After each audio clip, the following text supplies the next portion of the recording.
ಇಂದು ವಿಜಯಪುರದಲ್ಲಿ ಒಂದು ಹಬ್ಬದ ವಾತಾವರಣ ನಿರ್ಮಾಣವಾಗಿದೆ. ಯಾಕಂದ್ರೆ ನಮ್ಮ ರಾಷ್ಟ್ರೀಯ ಮಹಿಳೆ, ವೀರ ಮಹಿಳೆಯಾದಂತಹ ಕಿತ್ತೂರು ಚೆನ್ನಮ್ಮ ಅವರ ಮೂರ್ತಿಯನ್ನು ಲೋಕಾರ್ಪಣೆ ಮಾಡುವುದಕ್ಕೋಸ್ಕರ ನಮ್ಮ ವಿಜಯಪುರ ಜಿಲ್ಲೆಯ ಎಲ್ಲ ಸ್ವಾತಂತ್ರ್ಯ ಅಭಿಮಾನಿಗಳು, ಎಲ್ಲ ಸಮಾಜದ ಜನರು ಕೂಡಿಕೊಂಡು ಇವತ್ತು ಜಂಬಿಗಿಯಿಂದ ರಥಯಾತ್ರೆ ಮುಖಾಂತರ ಜ್ಯೋತಿಯನ್ನು ತೆಗೆದುಕೊಂಡು ಬಸ್ ಸ್ಟ್ಯಾಂಡ್ದಲ್ಲಿ ಇರುವಂತಹ ಚೆನ್ನಮ್ಮನ ಮೂರ್ತಿ ಕಳೆದ ಹಲವಾರು ವರ್ಷದಿಂದ ಅಲ್ಲಿಯೇ ನಿಂತದ ಕಾರಣಕ್ಕಾಗಿ ಎಲ್ಲ ಜನ ಆಗ್ರಹ ಮಾಡಿದ್ರು.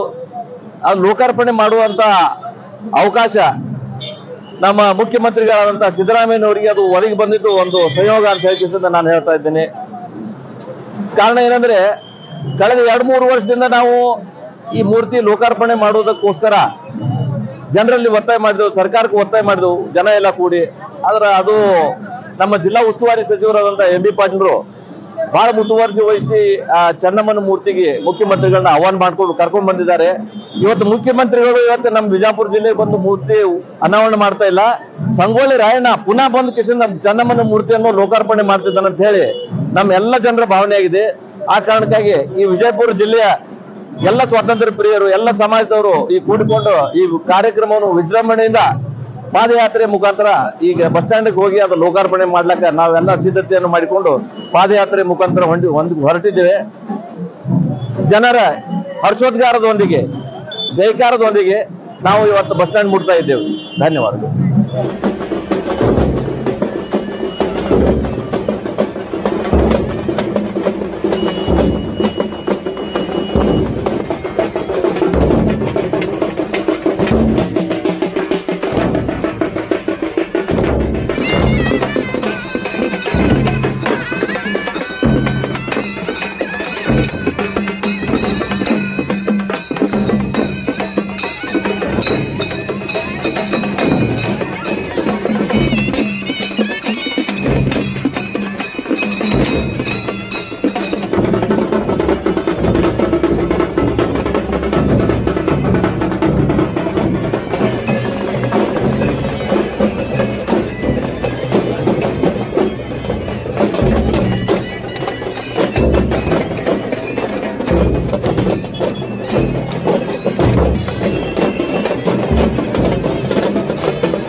वीरराणी ಕಿತ್ತೂರು ಚೆನ್ನಮ್ಮ